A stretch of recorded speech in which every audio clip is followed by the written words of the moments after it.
you want to tell your story to your fans on social media?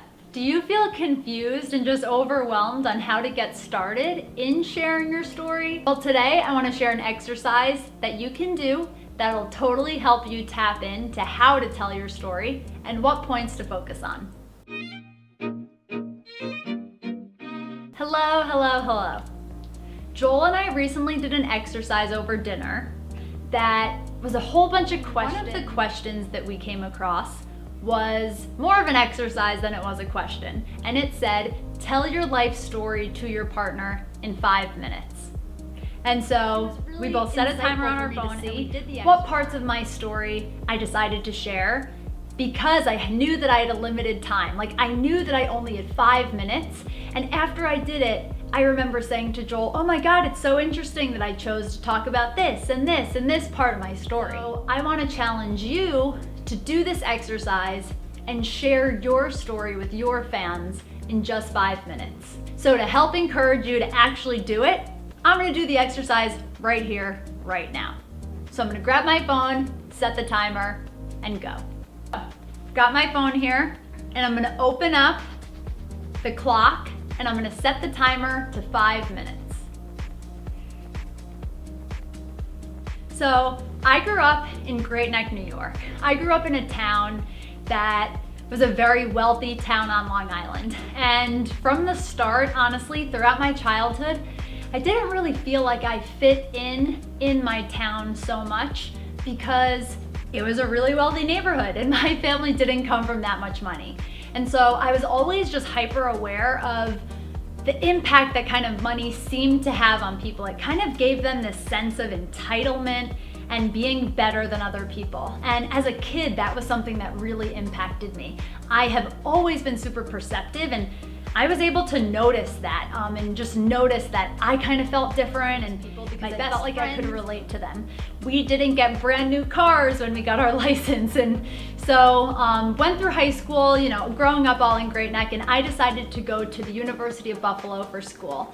I got accepted at UB and got a little bit of a scholarship, and so I started out at UB honestly thinking that I was going to transfer to Binghamton, which I had my heart set on.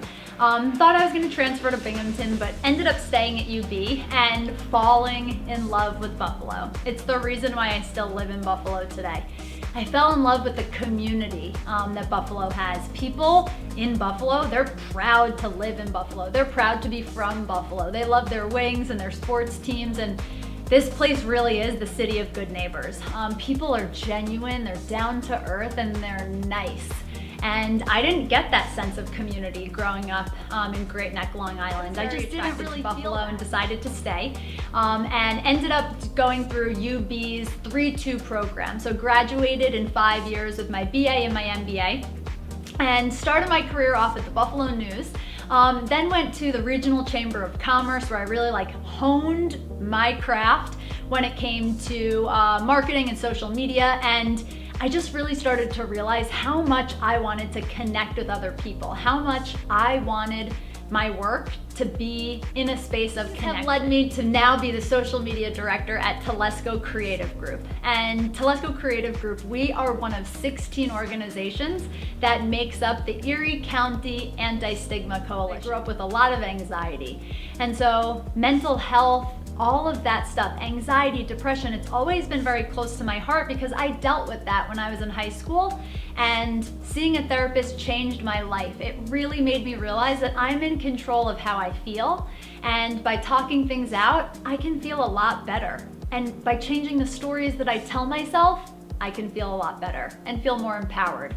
So it's just amazing for me that growing up in Great Neck and growing up in this town where I saw this materialism and I felt this anxiety, and then going to college and realizing early on in my career that I wanted to connect with people and make an impact, to now be serving as the social media director of an organization that's part of a coalition that's working to help stop the stigma around mental health. It feels like all of these things have just led me to where I'm supposed to be, in a place where I'm helping to share stories and change the community's perception around mental illness. Because so many of us live with anxiety and depression, and the more that we can talk about it and be open and share with each other, the more that we help break down the barriers to communication, and the more that we create a safe space for other people to talk about what it is that they're going through.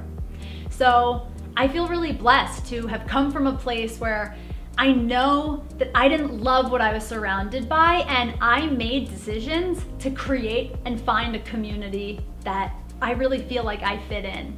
And I have no plans of ever leaving Buffalo. Buffalo is my home, and I love the people in this community, and I love that I have an actual ability to make an impact in the community, because it's a smaller town, it's a smaller city, and people come together and they work hard and they work together, and that is really impactful, and it's really, really powerful. So that's my life story in 5 minutes, and there are a lot of other things, of course, in my life story. There are things that I kind of forgot to include that I included the first time, but the main point that I wanted to share with you guys is that a number of things that I kind of would assume that I would have included in my story, like ruckus makers with Seth Godin, that was a major thing in my life that like totally shaped my life.